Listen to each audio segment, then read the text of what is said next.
welcome. And I'm going to turn it over to you, Martin. And please do your magic. Thank you so much, Sanji. Yeah, it's a pleasure and an honor to come speak to all. And I do love questions, and I look forward to getting to that. What I plan to do, as Sanji said, I've known Sanji for quite a long time, and her own excellent historical work. But what I plan to do is I'll go ahead and share my screen. Let's see how easy we can make this happen.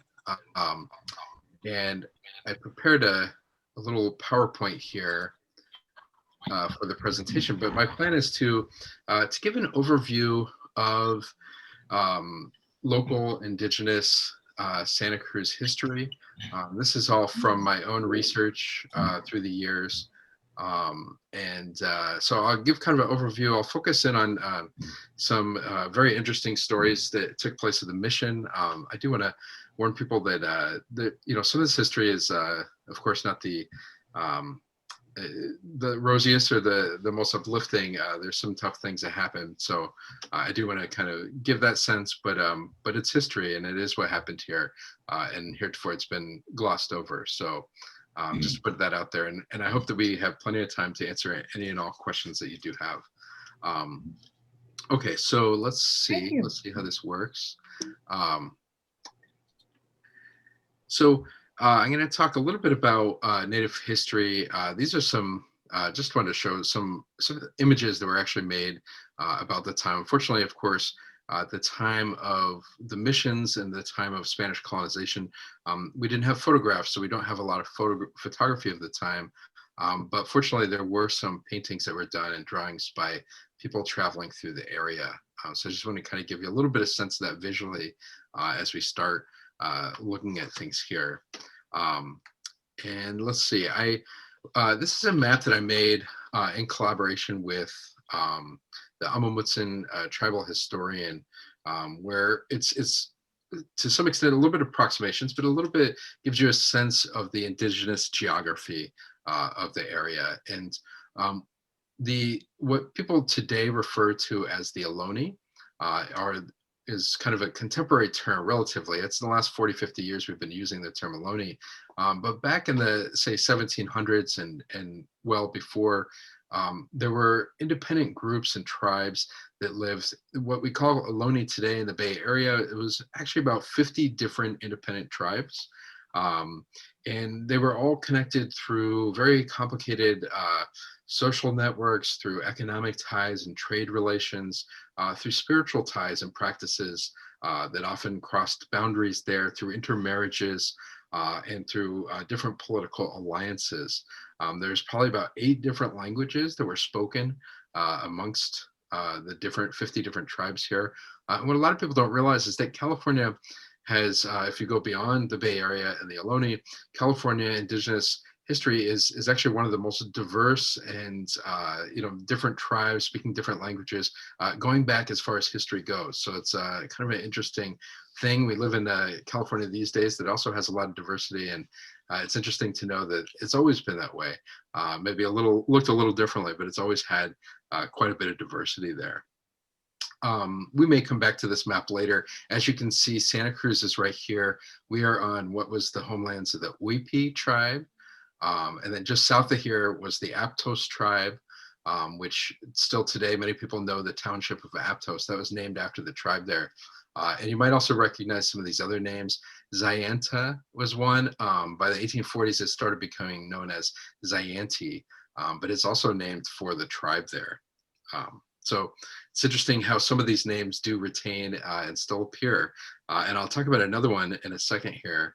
But first, I want to show you a little bit, because we're going to be starting with the Spanish colonial system. And this is a map, a really nice one that was made that shows the actual native territories that the different settlements were upon. And you can again see we're right here in the Monterey Bay area up in this section. But this shows there were basically 3 different settlements that the Spanish colonial system engaged in. There were the presidios, which is where the soldiers were housed. There was the pueblos, which were civilian settlements like San Jose, Los Angeles, and then here in town was the Villa de Branciforte. Um, and, and then the third and most common were the missions. So there's 21 missions founded throughout California, of course, Mission Santa Cruz being the local one. And the missions were really for a couple different purposes. So the overt purpose, the kind of stated purpose from the point of the missionaries was conversion of Native people. But really, when you look at this history, the more important foundation from the point of Spanish colonial settlement was that Native people were brought into the missions and served as the workforce. So Native people were cultivated all of the foods, they did all of the labor, they took care of all the livestock, they made the shoes, the clothing that people wore. Whenever a new settlement came in, they turned to the missionaries and said, hey, we need to borrow some of the Indians and bring them over here to build things. So so in many ways, the missions were places where native labor took place. And this would, in terms of the functioning of the system, that's what allowed Spanish colonial system to run. So let's talk a little bit about Mission Santa Cruz. So Mission Santa Cruz was founded in 1791. And one of the reasons that I found for the founding of Santa Cruz was at that time, if we look a little bit before, there were already Mission San Carlos and Monterey had been founded. The one in San Francisco had been founded. Santa Clara was founded afterwards. So there was a handful of missions in the area, but they were having problems getting the tribes that lived up in the Santa Cruz Mountains to convert. They were getting small numbers of them that would go up to Santa Clara, but they weren't really able to get to the people of the mountains there. And so that's one of the reasons they decided to put Santa Cruz. It was in a little remote area, as anyone who lives in Santa Cruz knows. We're blocked off. I mean, there's this Highway 17 that goes over in the coastal ways, and those highways are relatively new. It's a little tough to get into Santa Cruz. And so that was one of the reasons that they founded the mission there. The tribe that lived up in the Año Nuevo area at that point was the most prominent, most powerful tribe of the area. And part of this was that they had up in the Año Nuevo areas where these little snail shells called olivea snails, and those shells were used as currency all throughout California. And so the tribes that lived, the Quiroste that lived up in Año Nuevo, could be considered the bankers of California at that time. And we find the shells that they found up there, they traded all throughout California, all the way down to San Diego, all the way up north as well. So they also had a thing which we refer to as Monterey chert, which is a type of stone. And for arrowheads, which were used for hunting and warfare and everything, the Monterey chert was really valuable. It was obsidian was used up in Napa is where they get obsidian, but for this area they use this Monterey chert. And so you can imagine this Quiroste tribe had an abundance of resources that they could trade, and they could get pretty much anything they wanted. They also happen to be a larger area. If you think about it, the Santa Cruz Mountains turns into a little valley up in that area, Año Nuevo, and there was just more of a land base so they could have a larger tribe. In Santa Cruz at the time of the founding was the chief of the Coletto tribe, was a fellow who was named Soquel.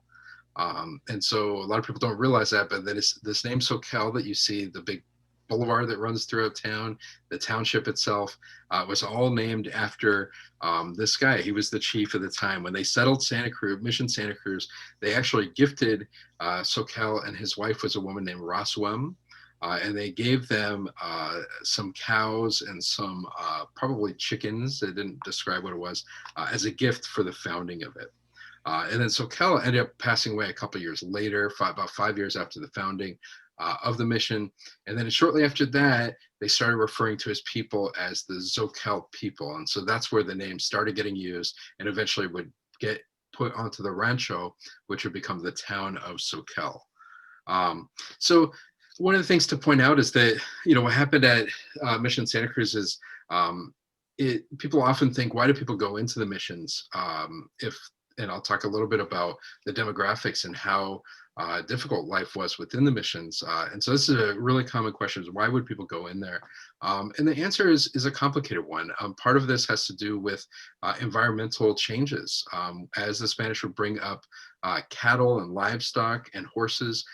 They would trample over, they build pasture lands on what was before were food grasslands that they use for resources. So they would lose resources. The pig would escape from the things and go wild. We now have wild boar, but they weren't here before. And the pig would eat things like potatoes and onions and tubers, stuff that grows underground that were really important food stuff. So part of it was just seeing things change. And then the other part is that as groups of people would come and receive baptism at the mission, what they didn't realize is that the padres would not let them leave after they received baptism. So it was kind of a one-way thing. So children would receive baptism, and then they were made to stay at the mission and learn Catholicism, and so they couldn't return to their tribes. And so as tribal numbers would diminish, it became increasingly difficult for them to do things like normal trade, like ceremony, like anything that involved their tribe. They were seeing their society shrink. And then another side of it is that some of the tribal leaders would realize that the missions were growing in numbers and their tribes are shrinking, and they wanted to preserve some kind of influence and some of their powers and some of their social standing. And so they would enter the mission. It became kind of a realization that, okay, if we want to continue to maintain influence in our community, we have to join the community and go in there. And so there's a lot of ways that these types of things happened. But unfortunately, life within the mission is very difficult. And this is a combination of reasons. Part of it was treatment. So a lot of times the treatment was pretty severe. And we'll talk a little bit about that in an example I'm going to give you soon. But part of it was diseases too. And there is an introduction of diseases that people had no immunities to. And actually, that's another reason why people would come into the mission. You see a lot of cases where people would receive baptism and they would die shortly after from measles or some kind of disease. And I think that we can say from looking at it that a lot of times they would get a new illness and they would turn to their traditional doctors and medicine people who had no answers for this. And so then they would turn to the priests at the mission in the hopes that maybe these new settlers with their own religion might have some answers for that. And so a lot of them were coming in seeking this. I put this, this is numbers that I did. There was a Native family that I'm very close with who they walked from mission to mission a few years back in honor of their ancestors. And they asked me when they did that to go through and if I could kind of look at how many baptisms, how many burials happened so they could get a sense of the tribes that were coming in there and the losses. And it was a little staggering to do that. And I noticed, and I work mostly with the Amamutsun, which are descended from Santa Cruz and San Juan Bautista. So that's why I highlighted these numbers. But as you can see across the board, and the overall numbers that I found, and a couple of these we've lost the burial book, so we don't actually know. So that's why I have these two that you can't really see. But for the rest of them, we do know, and they vary. And overall, it was about 80%, a little over 80% of the people who received baptism, by the time the missions closed, 80% had died. Which is a pretty staggering number. And I will say that take into account that some of these people were, maybe 50, 60 coming in receiving baptism, they probably would have died in that, 50-year period. But even when you take into consideration these types of things, it's still pretty staggering. And Mission Santa Cruz was among the worst, if not the worst. It's right up there. Over 90% of the people who came into the mission died. And San Juan Bautista wasn't much better. It's about 85%. So I do think it's important just to consider the overall devastating impact that the missions had for Native people coming into them. And I think it's just important to understand that context. But I think that when you really look at it too, and this is a part of the story that really hasn't been told very much. And a lot of people always ask me when they know what kind of research I do is, why didn't they fight back? And the short answer is that they did, actually. That was really common. And those stories haven't been brought out as much. But one of the reasons I focused on Mission Santa Cruz was because there were so many just really obvious examples of people fighting back and trying to negotiate their own ways through these. Some of the examples that I found in Mission Santa Cruz was, first of all, was flights, fugitives. This happens regularly. People would leave the mission and go back. There was always a communication amongst the padres and the soldiers about trying to get people back and how do we get them back. And they developed a system of passes. They had paseos that they would give them. And some of the padres talked about how they had to give them passes to go back to their homelands to see relatives. Otherwise, they could never convince them to stay in the first place. And so this was an ongoing thing. In 1794, about 3 years after the building of the mission, a group of fugitives from Año Nuevo area, from the lands of the Quiroste, which I mentioned have been the local most powerful tribe, they formed a group, and they actually came back and they raided the mission, and took people from it. And so there was outright attacks like that. There was the assassination of one Padre Quintana, which is an infamous story in Santa Cruz history, and that I'm going to get into with some detail shortly here. But that's an obvious example, and I'll talk more detail about that.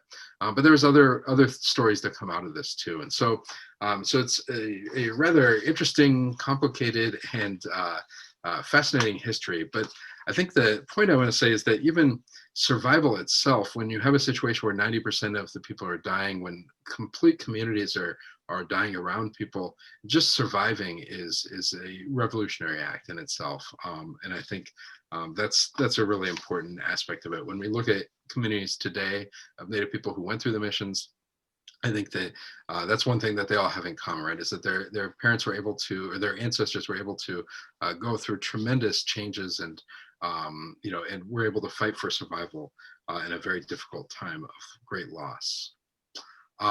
So one of the really interesting things about today in Santa Cruz, and as Saji mentioned, I'm the state park historian for California State Parks, and one of the really excellent parts of my job that I'm really finding fascinating is that the Santa Cruz Mission Santa Cruz State Historic Park, which you can see here, is on School Street. This is part of state parks, and so I'm actually working with folks there right now, and with Amamutsin, with Val in particular, to try to revisit these stories and how can we tell the story of Native people there. And I think one of the fascinating things is that the actual mission of Santa Cruz collapsed in the 1850s in an earthquake. And so if you visit any of the other missions in California, you see these beautiful adobe churches. In Santa Cruz, that's no longer there. They rebuilt a Victorian on the spot there, but the only adobe that still remains in Santa Cruz is what was the homes of Native people. And so the actual adobe here, which I find really this interesting, ironic turn of things. It gives a different perspective. It allows for a different story to be told, where we can tell the story of the Native people there, because they're the ones who not only built these homes, as they did all the adobes, but they also lived in these. These were their homes. So I think that's just kind of this interesting turn of things in Santa Cruz, and it makes the homes here in Santa Cruz kind of a unique space. So I'm going to talk a little bit about Quintana and about the assassination of this padre. So just a little background on Quintana. Like most of the padres in the California missions, he was born in Spain. And this was pretty common. He ended up coming to Mexico City in his youth, although I think he was 18 or so at the time. He trained for a year at the Colegio de San Fernando, which is right in the middle of Mexico City. I actually visited there. It's fascinating to see. And he arrived in Mission Santa Cruz in 1805, and he came up as a 28-year-old. And I think people, when they think of the Padres coming to California, people don't often realize that that they were typically very young. We think of these old, geriatric Padres, and that wasn't really the case. And anyway, it's just kind of one of those interesting things about that. The thing about Padre Quintana, and the reason why he was assassinated, and the reasons are given in various different accounts, but they all say that what had happened is he was a particularly cruel person and sadistic person. He loved to punish the Native people, and he had actually made a whip just before his assassination. He had taken a whip and had it fashioned by somebody and added either wire straws or iron tips. It's not quite clear exactly what had happened, but whatever it was for the purpose of hurting people more. And before, according to the oral histories about the assassination, before he was assassinated, he had just whipped two young men nearly to death. And so it was these young men who called together a group, and they called together a big group of about 20 different men and women at the time to try to figure out, what are we going to do about this padre? We can't let this happen. And so they actually, interesting way that they articulated that is they actually said, this Padre Quintana, he doesn't practice what he preaches in the pulpit. He doesn't, he doesn't carry through with. So they articulated a very clear understanding of the teachings that he was giving, and they noticed and they observed the gulf between the hypocrisy between what he was telling them about the teachings and then his actual actions and how he was treating them. And this is why they said we need to do something. So what was going on at the time? So the demographics, when I dug into this to really try to understand the specifics, I found it really interesting. The tribes of the Santa Cruz Mountains spoke a language called the Waswas.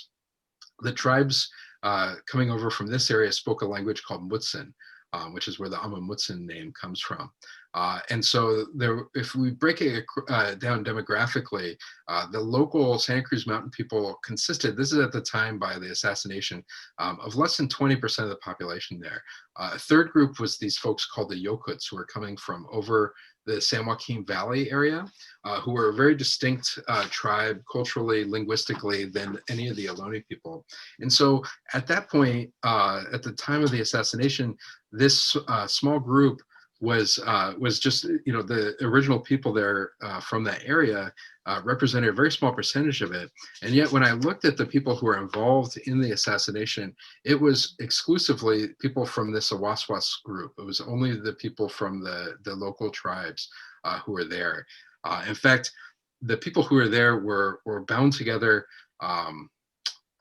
through kinship ties. They're actually very interconnected through family, and a lot of them were interrelated. And I'll get into a little bit of the specifics there, but it's very revealing to see what the actual story was behind it. The one exception was a woman who is credited, I'll talk about her in more detail. She was credited for coming up with the plan on how to assassinate him. And she was from the territories out in this area, Mutsun territory. She was from the Sumu tribe out here. So that's the one exception, which is she's fascinating. And her story is very interesting. I just wrote an article that came out a couple months ago about her in particular. Anyway, but I'll get into it a little bit. The other thing about the context of the time was that the infant mortality rates were catastrophic. And this was usually the case, but it was especially the case in the years leading up to the assassination. Between 1810 and 1812, there were 24 children who were born at the mission, but 18 of those had died.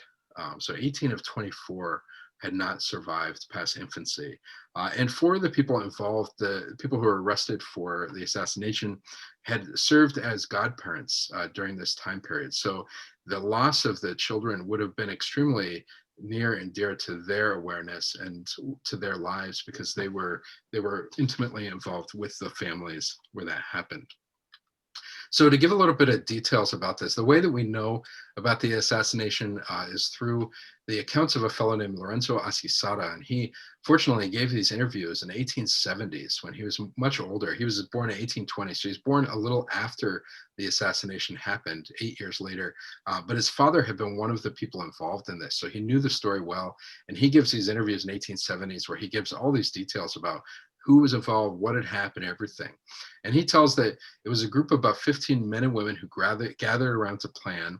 And the strategy, as I mentioned, was suggested by this woman. I'll tell her name later, but she's only referred to as the wife of Julian. Julian is the gardener, and they gather at the gardener's house. And she called, the plan was for her, she was going to call upon Quintana to administer last rites to Julian, her husband, who was sick.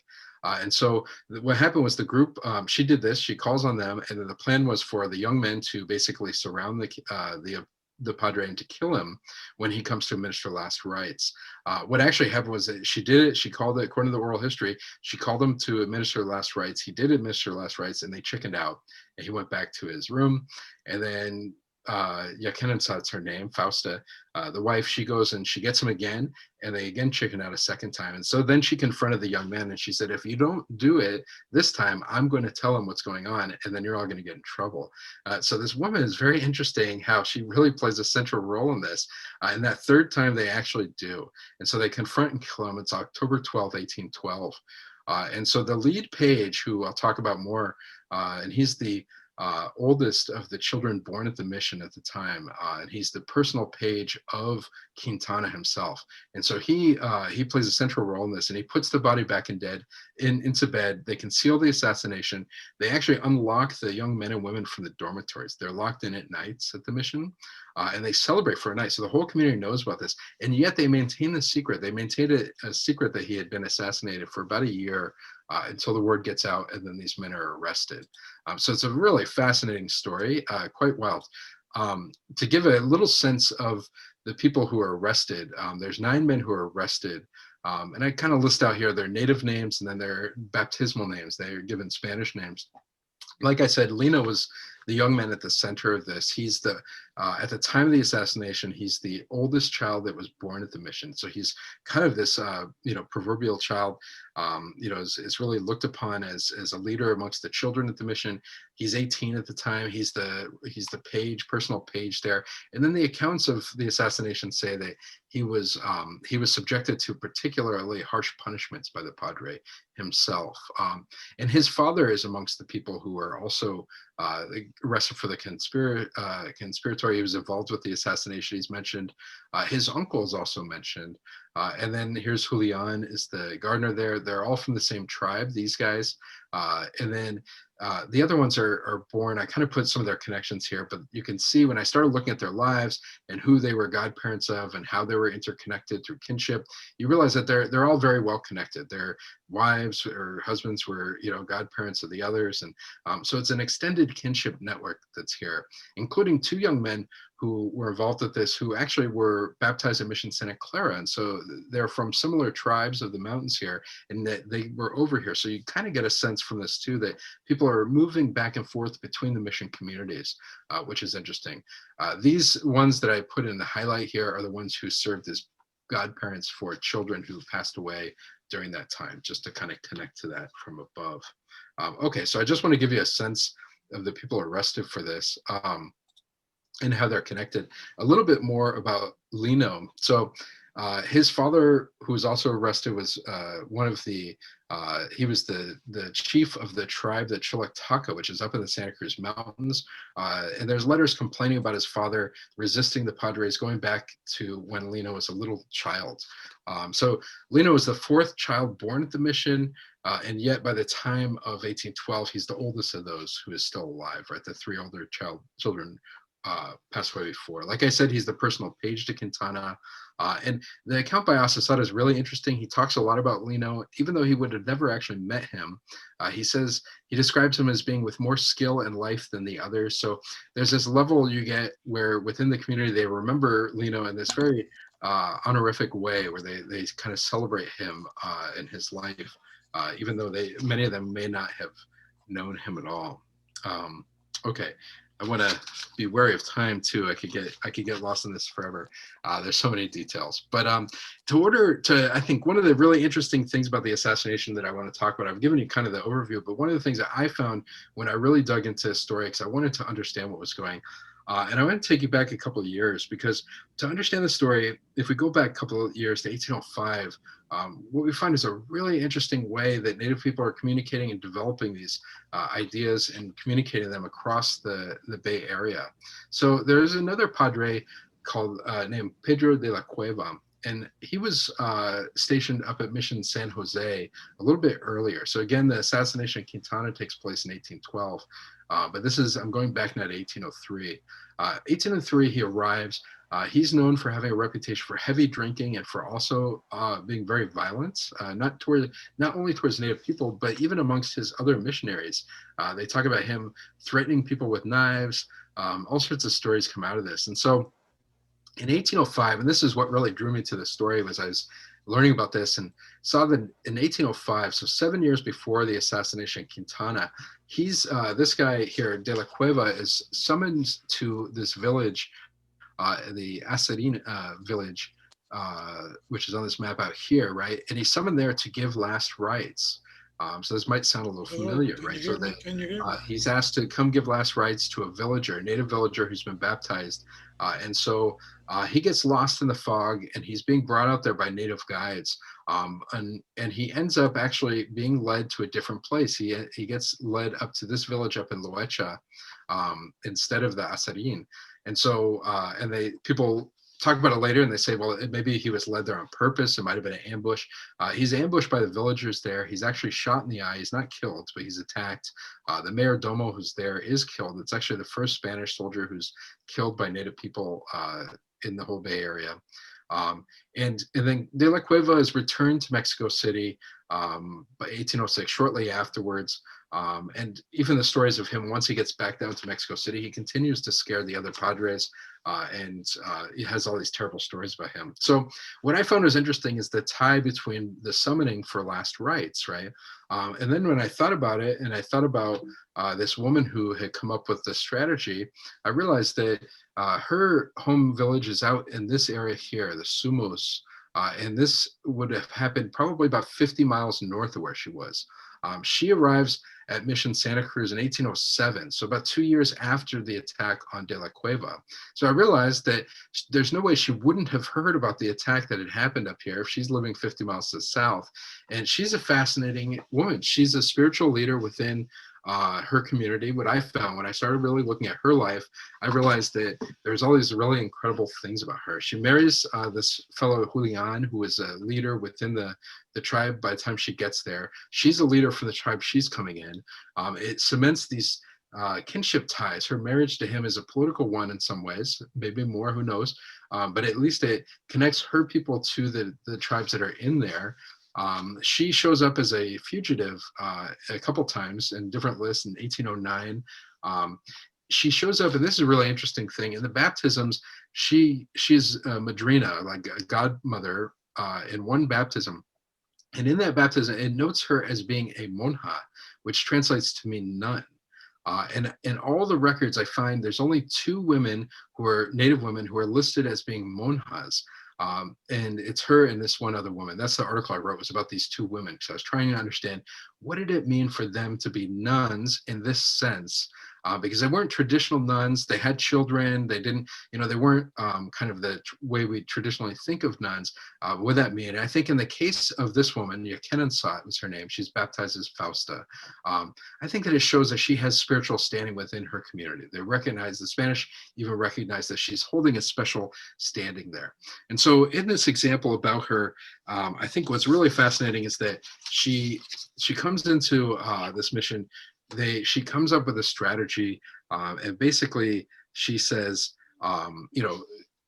she draws on the strategy that she learned from what people are doing not far from her homeland, and then she imports a strategy into the mission. She says, here's a way that we can do this. And part of what she realizes too, and again, she's credited for 3 things. She's really central to this whole thing. She's credited with coming up with the plan to kill Quintana, summoning him she's the one who summons him to the side of her husband, and then she threatens the men when they don't actually carry through the first 2 times.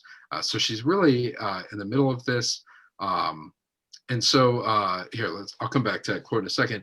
I think what I found really interesting is this connection between the last rites. And when you think about it, for Native people of this area, funerals and last rites is a very important ceremony within their communities.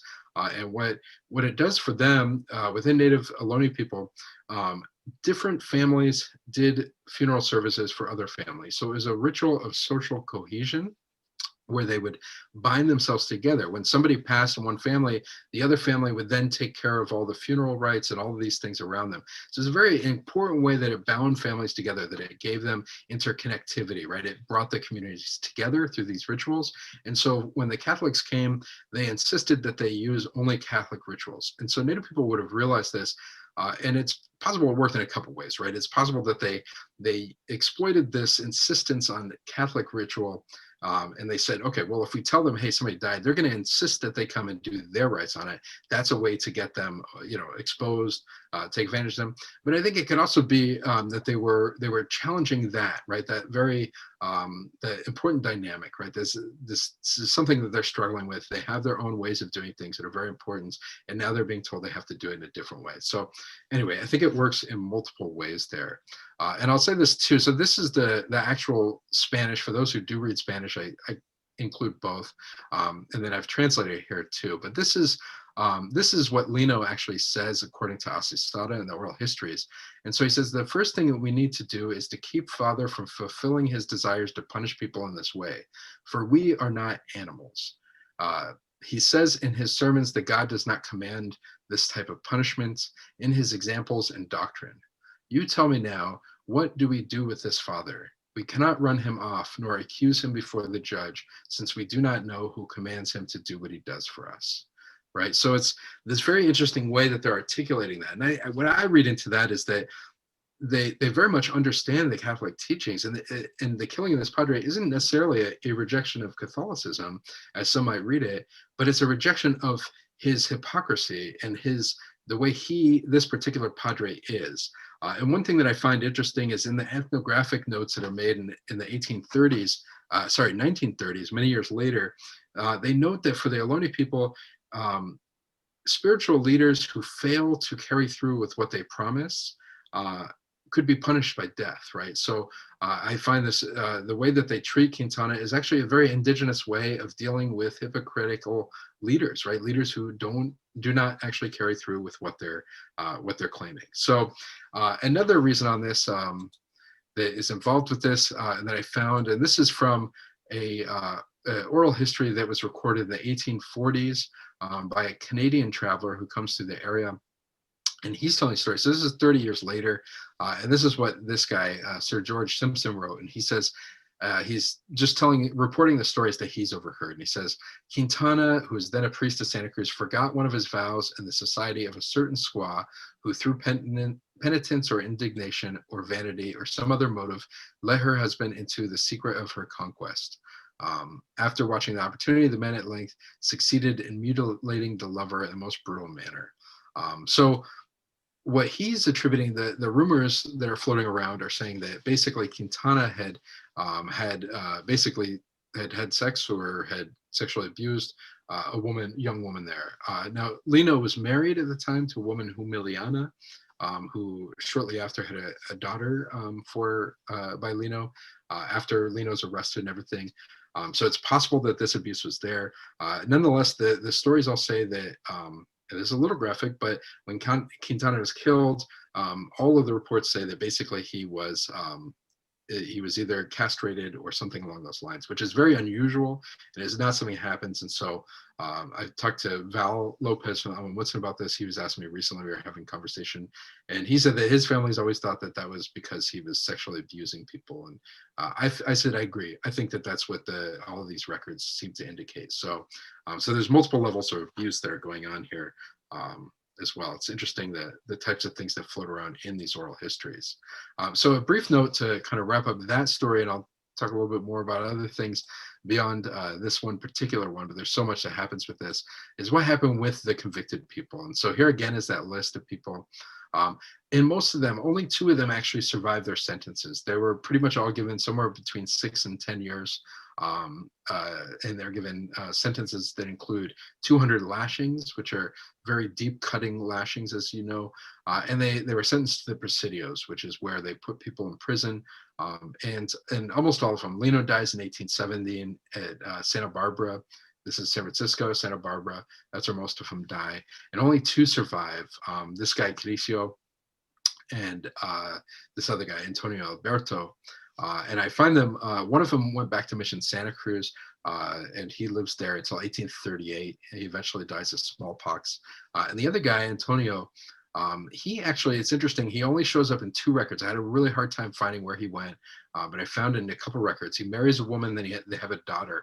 And in both records, it says this is Alberto, and he lives out in the mountains. And so he lived down in Monterey, maybe in the Big Sur area or something like that, but you can tell he stayed far away from the missions as he could. So you can understand why that might happen after he gets out of all of this.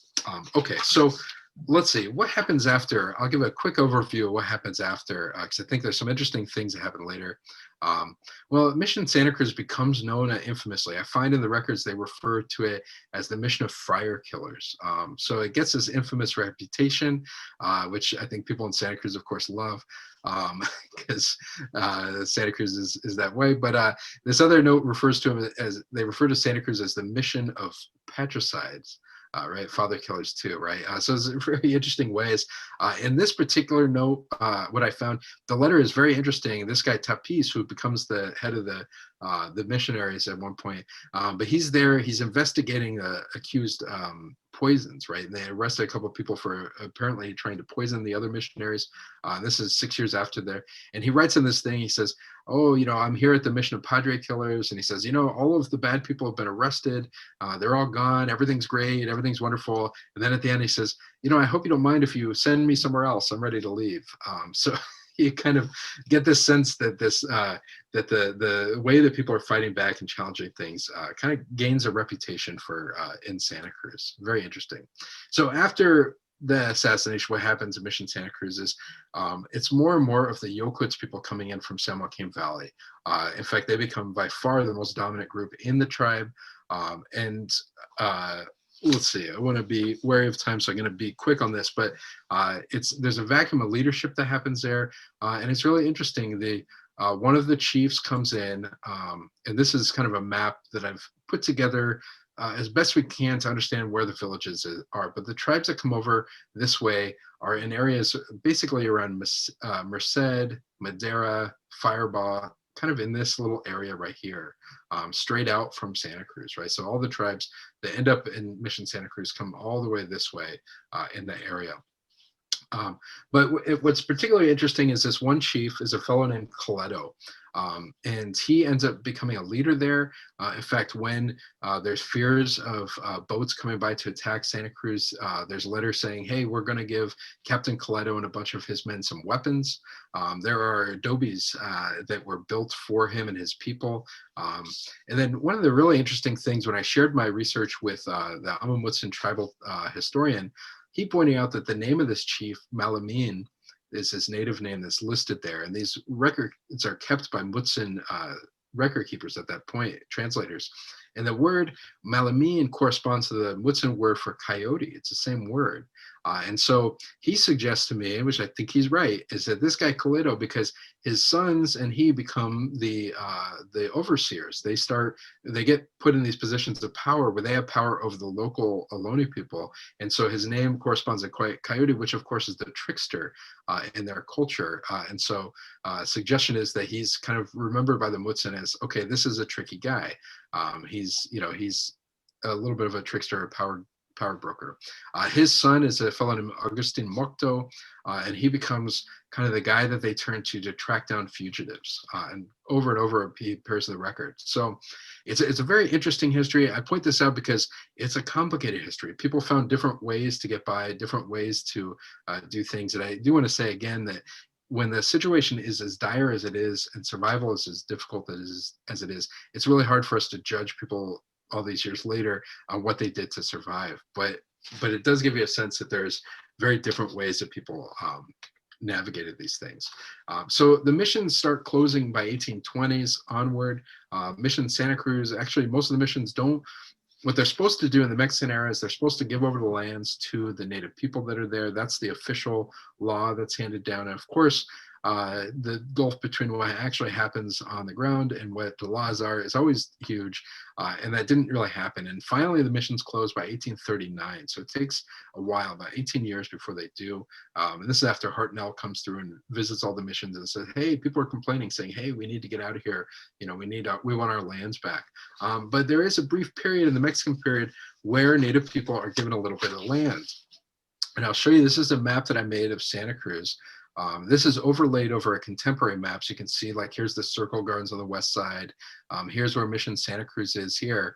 But immediately after the closing in 1839, there's two communities that form of native people around the missions. One of them forms on the west side, up on the west side there.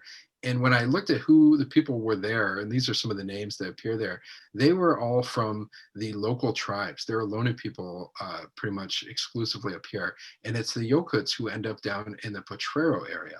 Now, those who know Santa Cruz and know like places like Costco, right? Evergreen Cemetery we talked about.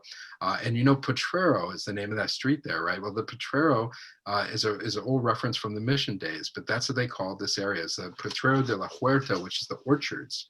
This is where the orchards were. That area becomes, in Santa Cruz, up until the 1880s, is known as the reservation. In fact, what happens up on the west side is there are these families that are up here. In fact, for those who know Westlake, I'm actually working with the city parks folks right now to reconsider the name of Westlake, because Westlake was where the home of this fellow Geronimo, who is a very fascinating person. When my book comes out, I have a whole chapter kind of going into his whole story and what happens with his family on the west side. Really interesting character in Santa Cruz history, but he lives right on the edge of Westlake there. Anyway, hopefully we'll be able to change possibly the name to Geronimo Lake. I think that would be much more interesting and people could learn of his history there. But these lands are eventually bought up by the California families by the 1850s or 60s. So it's not that long that it stays as a reservation area.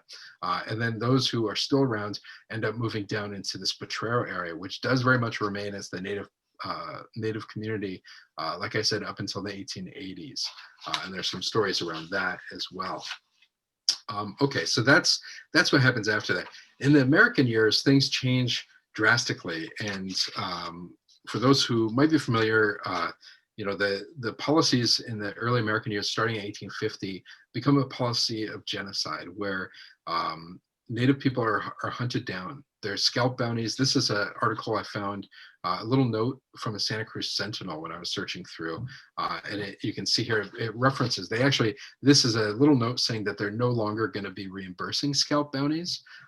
So it's really hard to find direct evidence of them being paid out. But across the state of California, millions of dollars were reimbursed to people for scalps, for native scalps. So for communities like that in Santa Cruz, it's much easier for people to pretend that they're Mexican, even though it's not great to be Mexican during that time period either. It's better to be Mexican. At least you're not being hunted down as being an Indian, like it is here. So this is a very difficult time for them. I will note there's about 210 Native people who survived the mission, and by that period, smallpox came through and wiped out a lot of the elders at that point, about 40 people. So about 10 years later, there's maybe 100, 110 people still left. So there are people who survive, but there's not a ton of them.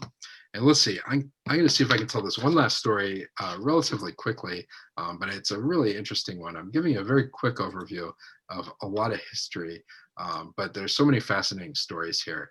So I want to talk about these two young men here. In December 1884, these two young men were arrested for arson. This is Tahoe and Catch, as they are known, and they are directly related to the mission. Their families had survived the mission. They're about 18 years old at the time. There's a series of arsons that take place. Actually, let's see if, let me go back up.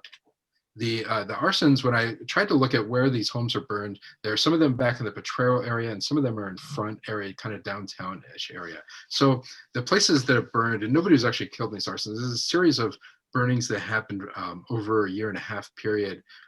And they eventually arrest these two young men for them. The two young men are arrested. They're given a very quick trial, I guess you could call it. It's not much of a trial. They're basically sent to San Quentin, and they both die within a 1.5 years of their arrest. One of them gets sent to the insane asylum in Stockton, Tahoe does. The other one stays in San Quentin. They both end up passing away very quickly. But I dug into to try to understand what are their stories and what is the story of their families. They're really interesting young men. They both played on the local baseball team. They worked at different jobs, including over at the tannery there in town. There's all these stories because there's a lot written about them in the American newspapers at the time. Like people knew them to go find, they always knew where to find the eggs in town from the bird's nest. They knew where to find the plants. Of course, they would have known the areas pretty well, right? Their families have long histories there. But who were they specifically? So let's look at Catch quickly. So he's descended from Native people, as they both are. His family lived in the Potrero area. Like I said, they're reservations. He was the catcher for, which is where his name, right, Catch, comes from. He's the catcher for the Santa Cruz Powder Works baseball team. This guy worked as a carriage driver and the gardener for the local doctor on the west side. He confessed to be involved in 4 or 5 of the fires, right? They kind of go through and ask him each one. He says he was involved in some of these. And in the testimony reported in the Sentinel, he says that why did they light the fires? He said they lit them just for fun. And apparently, the story is that they said that they would light them because they like to see the firefighters come and do this. The other thing from Catch's point of view, when they asked him why he did it, and he says nobody cared what became of me, and he had nobody to take care of him, which is very sad. But it gave a little bit of clues as I tried to figure out who exactly he was, and going through all my records and trying to see who he might be related to. And I'll come back to who he was in a minute here. So actually, wait, no, let's stick on this. So I'll tell you a little bit what I found of him. I found that his father was a fellow named Santiago, who had been he was from the Sumu tribe, same as Yakenensai, who had been baptized Santa Clara. He had worked at Crohn's Tanneries as his father, and his father was in and out of trouble with the law. He got arrested for multiple times, usually for being drunk and for some violence. A friend, he had been involved, a friend of his actually was killed. A group of them had gotten drunk. And again, I want to point out that drinking, even though it wasn't really seen at the time, but what we know today about trauma, about violence, about the ways of coping with that, driving people to drink, it's pretty understandable that the stories of people out there seeing so much loss, so much devastation, many of them end up turning to alcohol at the time. And so at the time, he of the burns and stuff like this, his father has been in jail for a while. The family Catch is one of 9 children. And then what I found, and this was devastating, when I was going through the burial records and the death records at Holy Cross at the time, in 1878, so about 6 years before the fires took place, what I found was there was 4 children from the same family and the mom who all died. It was a diphtheria epidemic that passed through Santa Cruz. And so I find these burial records, and I just remember still finding this because I start going through and get the details. So I'm writing down all the details of each loss, and I realized, wait a minute, that's the mom of this girl, and then it's like, oh, that's the daughter, that's the sister, that's the brother, and I didn't know there was any connection to him until later, until I was able to see that. But you can see this. Basically, he lost almost all of his siblings and his mom within within a 6-month period in 1878. And then a few years later, his other sister dies, 12-year-old sister dies. And so this is that last sister about a year and a half before the barn burning. So when he says that he had nobody who cared what became of him, he lost everything, he really had. When I looked at his family, he had literally lost everything. He lost this huge family within a very short period of time. And so you can see the circumstances that he's having to deal with at that time. And then I want to talk a little bit about Tahoe and kind of wrap up right after this. But with Tahoe, what I found an interesting thing too, he was the shortstop for the Powder Works team. His mother was a woman named Maria Filomena. Now, this is interesting. We're not 100% sure, but we think that this photograph right here might be Maria Filomena. She's a famous Native woman from that time period. This is actually from the archives of a man who lives next to Mission Santa Cruz, Casey Terfiller. And his family has long ties there, and he had this photo, and we do believe that it's very likely that is this guy's mother, who lived into the early 1900s, and she continues to be like a godmother for many of the Native people throughout that area, and that's his mother as well. His father is another guy, Andres Castro, who had died a little bit before the burns happened. And his grandfather was a fellow named Shuklan, or Ricardo. Now, Ricardo is very interesting. He's a friend of Lorenzo Asesada, the storyteller who gives these stories. But he has a piece of land right next to the mission. He was the song leader of the mission singers, right? And so the song leaders are given kind of special, hold special status within the community. And so he ended up with a little home right next to the mission. It's actually probably right under where the Highway 17 runs right now. Or it might be one of those last houses on the corner. It's hard to tell.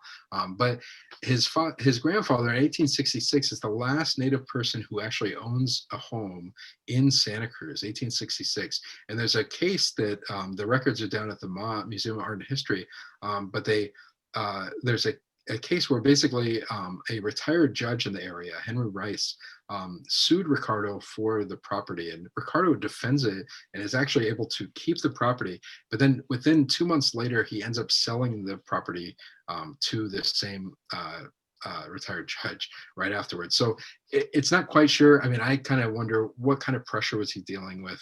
How difficult was this situation? But the point that I want to make is that this young man Tahoe here, he's burning homes that are on the west side that were part of this reservation, part of the native community and the homes that were there. His grandfather was the last native person who owned land that he would have seen. It was in his lifetime, 1866, when this happened, when he was a little boy. And so when they're burning these homes, even though they say it's just for fun and stuff like this, it's hard not to think that there's this level of kind of, reaching out a little bit in defiance to the Americans that are moving into these lands that had been traditionally their homelands and the homes that they knew. Okay, and I want to end with one last thing to talk about, because there's so much loss and difficult things we talk about. And I think that it wouldn't be doing a service to Native people today by not pointing out that Native people did survive, though, right? And so the Amamutsin, and this is Val, for those who know Val, he's a good friend and just a really wonderful guy. And the Amamutsin bands right now are doing really wonderful things. They're have their own community health and healing programs that are going constantly. They're really working to to restore the language, the Mutsun language. They are relearning it, and they're building alliances. We work very closely with them with state parks. They're building alliances. And mostly what they're doing is they're working to protect the lands, and that's as Val often talks about. What they've really focused on the last 20 years is they said, you know what, we never, the creator gave us a charge to take care of the lands. We're the stewards of the lands. And he says, even though everything we've been through, the creator never told us not to do that. That's what we're supposed to be doing. And so they've really refocused on doing exactly that and taking care of the lands, which I think is beautiful and a really great thing. And I think that they found that since they started doing that, they've really started to go through some healing process and everything. So anyway, so I want to end it in that way, and I'm very happy to answer any questions. I want to thank you all for having me here, and yeah, I hope that you've learned a thing or two.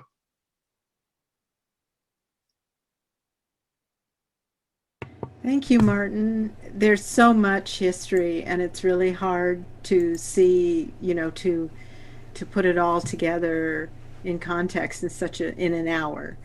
But I'm really glad that you're here to tell us. And I'd like to, if anyone has any questions, please feel free to unmute yourself and ask anything that's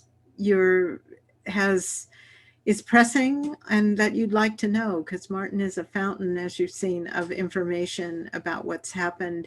And also, I think it would be really neat for you to explain the mass graves at Holy Cross Extension on 7th Avenue and how they came to be as well. But I'd like to actually invite the congregation to ask some questions if they have any. So please feel free to unmute yourself and ask away. I've got several, but I don't want to monopolize. But so I noticed in the chart of the baptisms, the highest numbers were at San Jose and Santa Clara. Was that because the native population was a lot higher in that area, I assume? Yeah, that's absolutely right. Santa Clara in particular is by far and away one of the biggest. It probably was the biggest. I'd have to look at it, but I'm pretty sure it was. But part of that is that the tribes in Santa Clara Valley were just a lot bigger and a lot more numerous. Part of it is that it was around a little longer. It's one of the earlier ones in the Bay Area. I think it was the third. There was the one in Monterey, San Francisco, and then Santa Clara right after. So a little bit has to do with it's just around an extra 15 years over Santa Cruz. But nonetheless, the tribes of the valley, the population before Spanish arrival, we still, people argue and debate about exactly how big tribes are. It's hard to know exactly, other than looking at baptismal rates and stuff like this. But part of it has to do with land base, and it has to do, most archaeologists look at it and say it has to do with the amount of carbohydrates available, like food availability, right, allows the tribes to get bigger.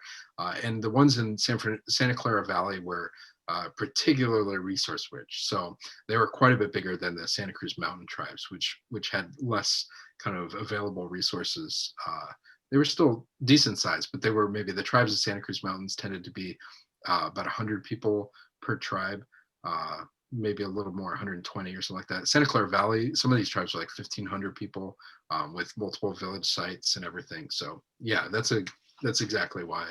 Yeah.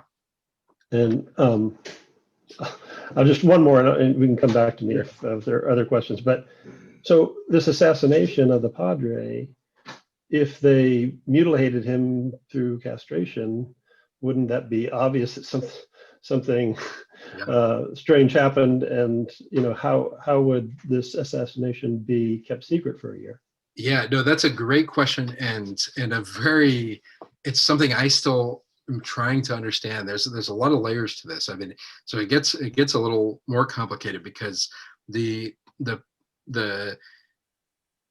of the interesting things about the assassination is that it's known for being, they bring in this guy Quijano, and he performs the first autopsy in California, in Colonial California, right? But what happens is apparently they say that he died in his sleep. They play it off, and they bury him very quickly. But there's suspicions about this, right, that kind of circulate, and people aren't quite sure, but it doesn't have to do with that. You would think that if he was castrated or something, and the stories say that, you get a little graphic here because I'm just going to tell you what it says, but one story says he was castrated. Another story, the oral history, actually says that they crushed his balls, is what they say. And that's what another story says too. So I tend to think that that's probably more accurate. And yet you would still think that something like this would have gone. The weird thing is, a year later, they bring up this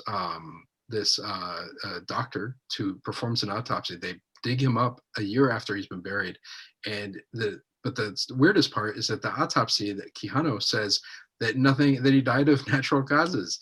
So he doesn't catch that when the guy performs an autopsy. So that's the question I'm left with, is how does the guy performing an autopsy not catch this? Now, either the body had disintegrated or something had happened, or he didn't do a very thorough job, which is possible. Maybe it's like, well, I don't want to check down there or something.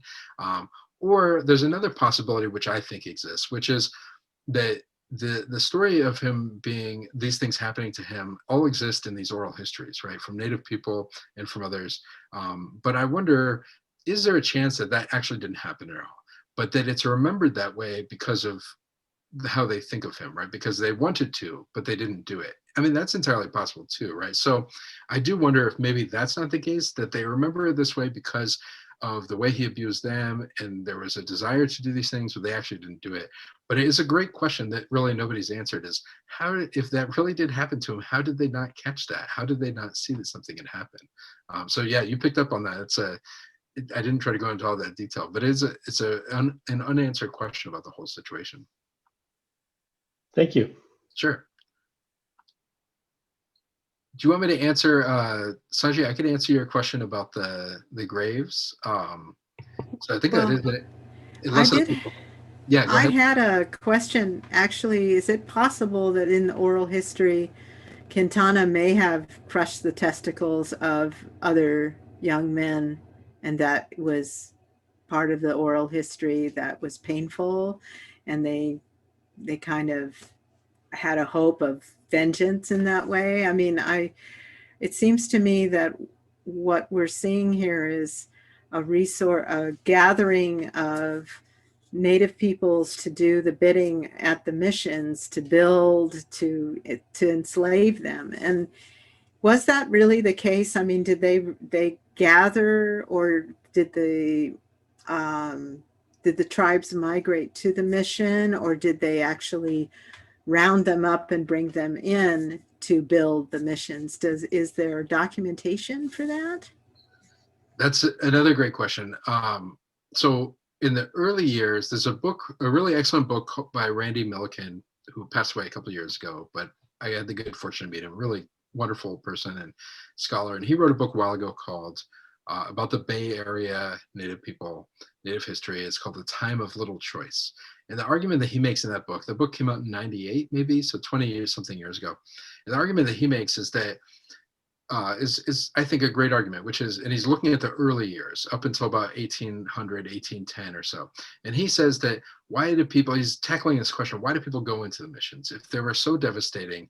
And so that's where he really comes up with that theory I mentioned earlier, which is that it's a combination of social disintegration, environmental disruption, spiritual confusion.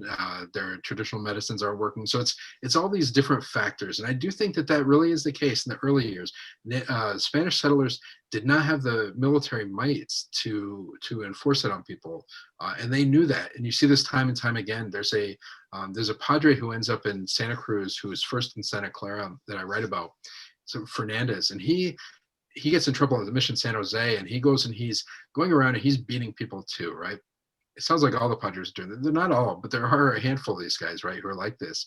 And I liken it to, you have this 28-year-old guy who's sent out and he's put in charge of thousands of people, and people go a little crazy, and power goes to their head or whatnot. All these weird things happen. And so this particular guy Fernandez, he's beating a guy nearly to death.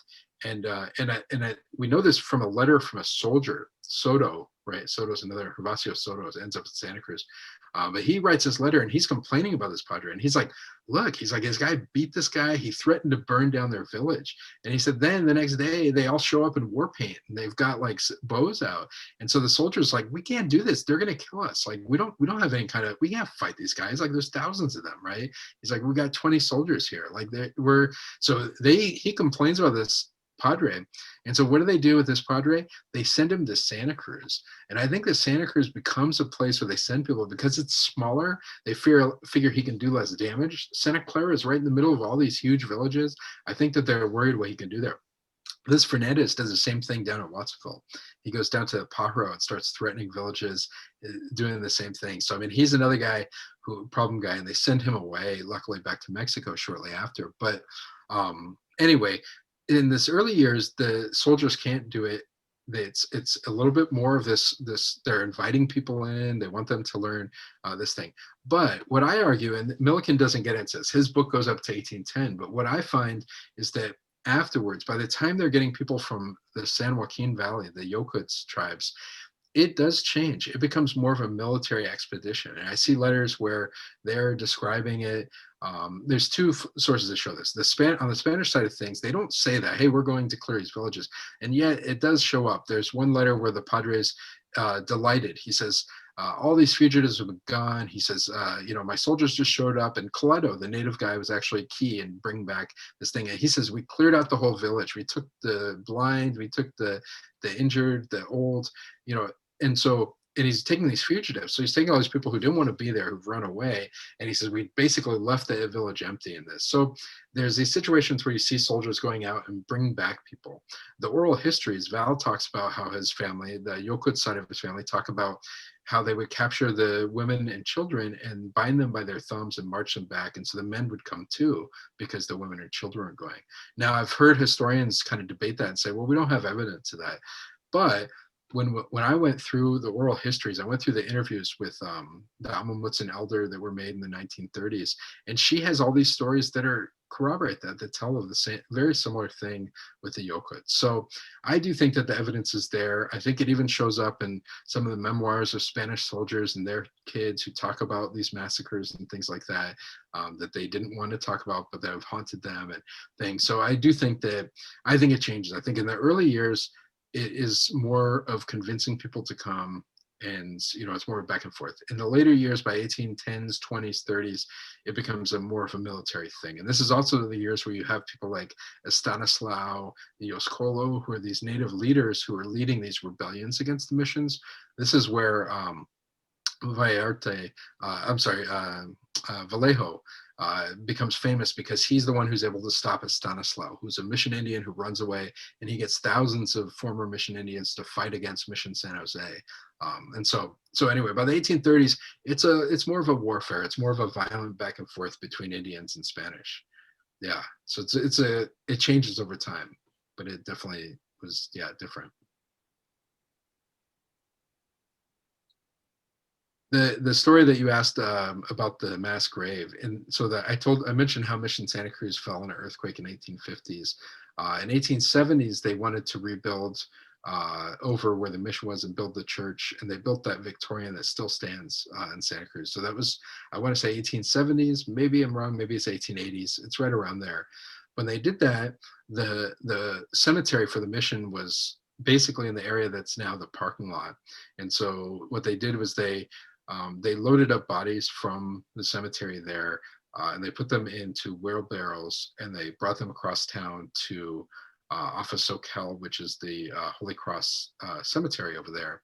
And so for many years, they brought thousands, and it's all in the newspapers. I read through all those articles. Really kind of interesting stuff. They found some empty caskets, which I thought was really interesting. I thought maybe Native people were being buried not next to the cemetery, but up in the hills or something. It's possible.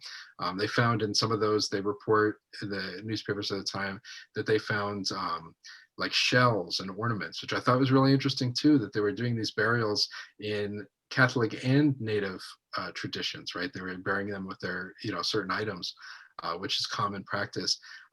Anyway, so side notes, but they brought over those thousands of bodies and they put them into what was an unmarked grave up until about 4 years ago. And then 4 years ago, that's what you were talking about, Sanji, but Norm and the folks over at the cemetery reached out to the Amamutsin and talked to them about building a monument there, or I'm not sure how to call it, but something there that had the names of the people who were buried there. And so I was there before and after that had happened. But yeah, there was a long time where there was just a little piece of rebar that says Native American graves on it, and that was it. And then more recently, they've put in a little monument there, which is great. And then the Amamutsin has a ceremony there where they had prayers and songs and everything for their ancestors. So yeah, so that's a very interesting story, and with a nice ending, I like to think. So yeah.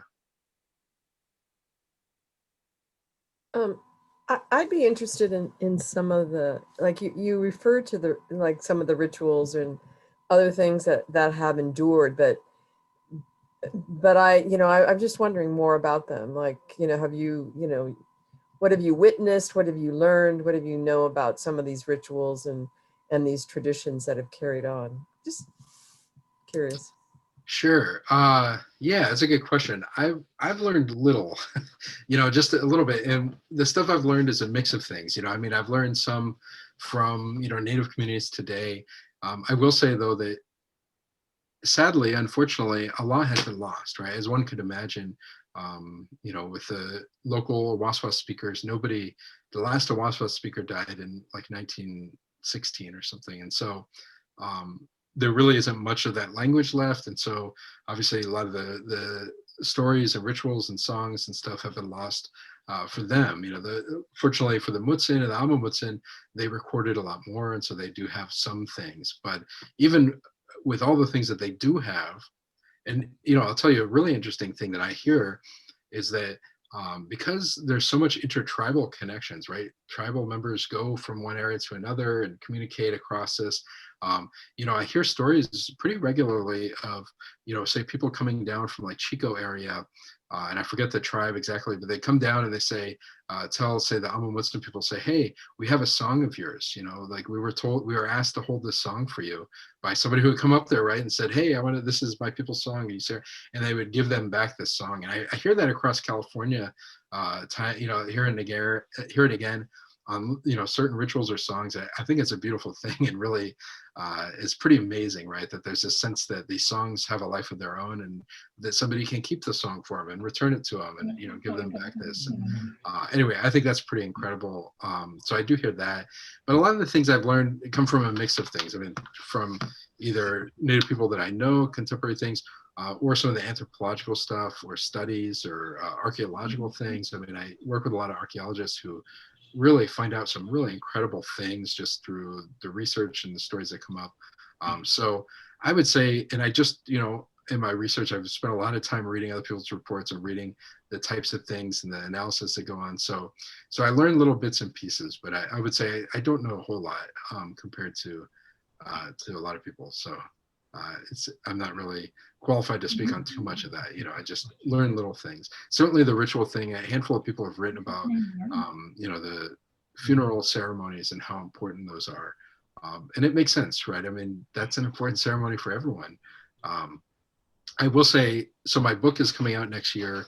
It's in publication right now. And I worked a lot with the tribal historian, Ed Ketchum, and he offered a lot of really, really amazing insights. So I try to include those in there. And I will say, the people may have heard of the Portola expedition, but there's a famous story of Santa Cruz where Portola and his people are coming, Spanish people are coming through in 1769 through Santa Cruz. In fact, people name the Pajaro River because the famous story of Portola is he came across a village, the village was empty, but up on top of a stick, they had a huge bird, which we now know is probably a condor, it had to be a condor, that's stuffed with grass.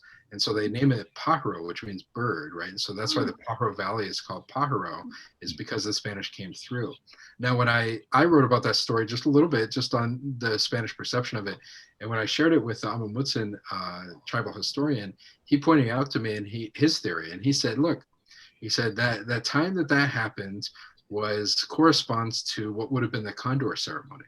And he points out that the Condor, he actually had this very precise analysis of it. He said the condor, and I looked it up to double check this, but he said if you look at it, the condor is associated with Mars, which is red in the sky, and the condor has the red face, right?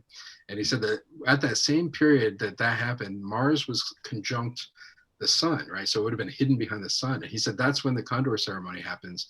And he said the condor is the deliver. He speaks to the dead, right?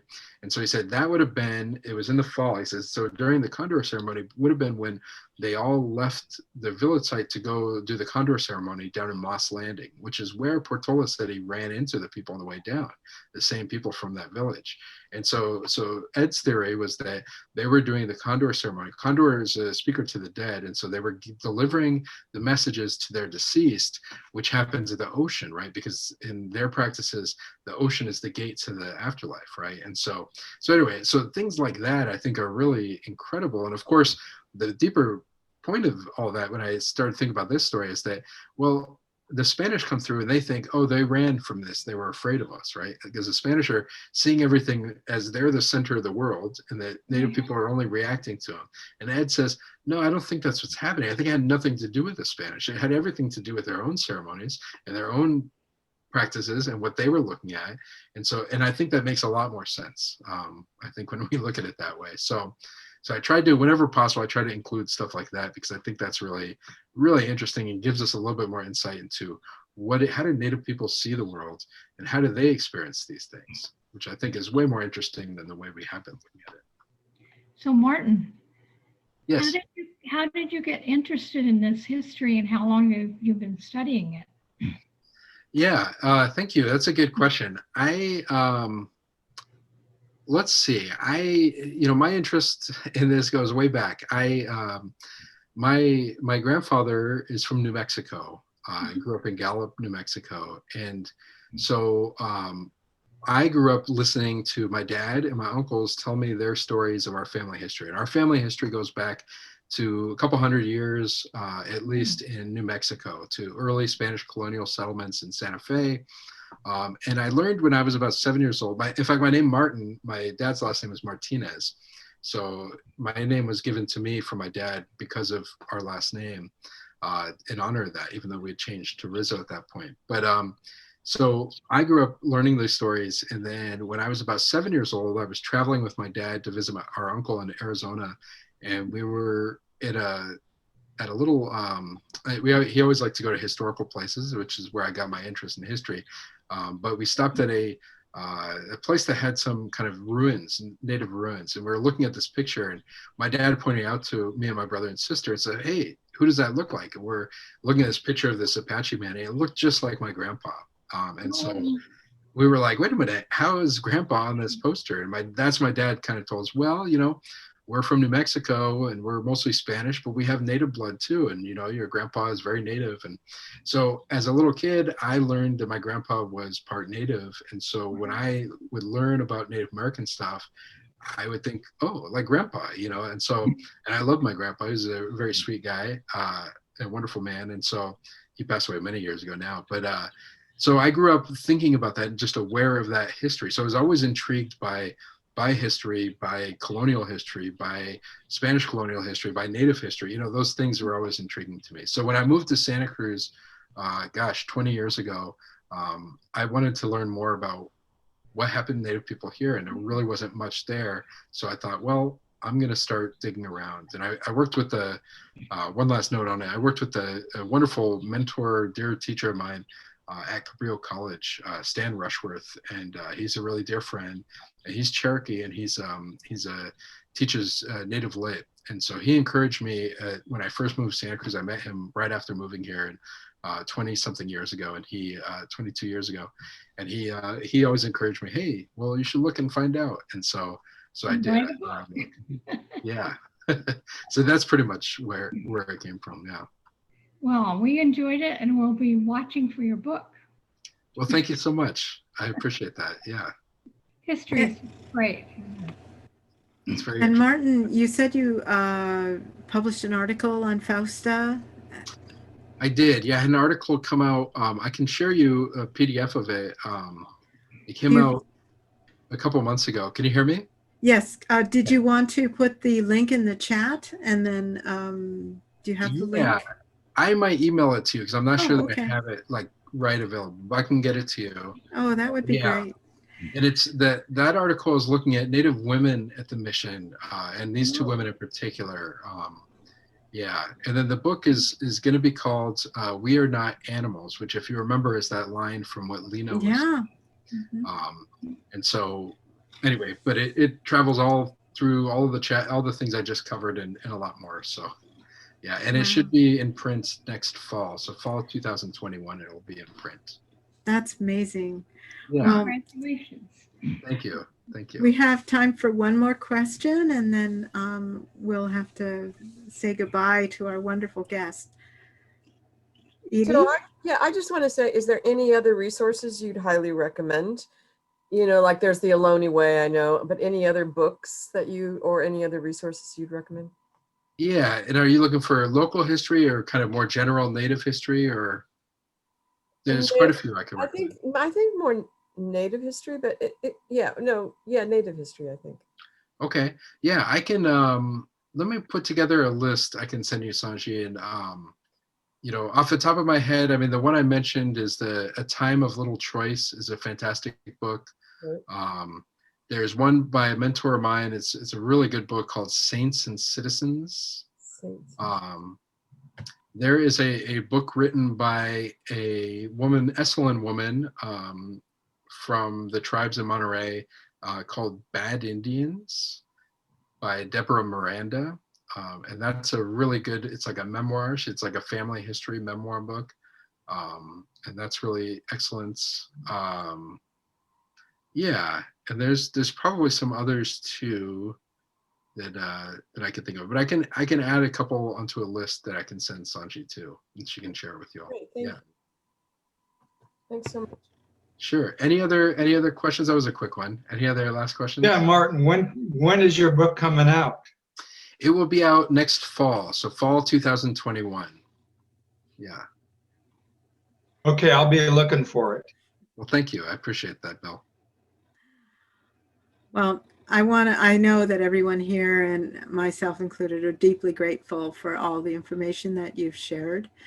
And you've made all of us aware of the difficulties and the suffering that has happened before. And I'm just very grateful that scholars like you bring these stories to light. And in liberation theology, which is part of UU theology, stories decolonize. They create change. So I'm just so glad to hear that so much of where you found these liberating things came from the oral histories, the stories of the people. And that is so powerful. So thank you for that. Well, thank you, Sanji. Yeah, I love the way you frame that. And yeah, it's been an honor to be here for all of you and to speak with all of you and get to know you a little bit. And Sanjay, especially, it's great to see you again. It's great. We'll have to, when this is over, we'll have to get together at Beer 30 in SoCal. That sounds good. Yeah. Well, thank you all so much. I really appreciate All it. right. Thank you, Martin. Thank you. Thank you, Martin. Thank you, Dr. Take Rizzo. care. Yes. Nice. Good Bye. evening. Bye.